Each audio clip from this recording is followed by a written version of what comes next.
За нашиот македонски народ ова е историски момент. Ова е прв пат еден премиер на нашата земја да одржи говор пред Европскиот парламент на својот мајчин јазик.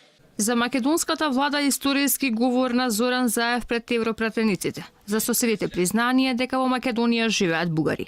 Европратеникот Ангел Џамбаски веќе ликува дека говорот за кој Заев вчера се пофали дека бил единствениот премиер кој се обратил на мајчин јазик значи и признание дека во Македонија живеат бугарски граѓани, а тоа ја пишувало историјата. За прв пат премиерот на Република Македонија признава дека и бугари живеат во неговата земја. Зоран Заев, премиер на Република Македонија пред Европскиот парламент. Сега тој пишува историја. Браво! Клучен момент за еднината, редење на дипломатски успеси, ама пред полупразна сала. И додека Заев вчера се пофали дека бил првиот што говорил на македонски јазик, што според него значил голем чекор напред во интеграцијата, ги уверуваше и европратениците дека Македонија прави се за да ги постигне стандардите на Европската унија. Референдумот пак го оцени како референдум за еднината. Народот во нашата земја е исправен пред уште еден историски крстопат. Во пресрет на тој нов историски предизвик, во текот на последните неколку недели, добивме големо охрабрување од вас.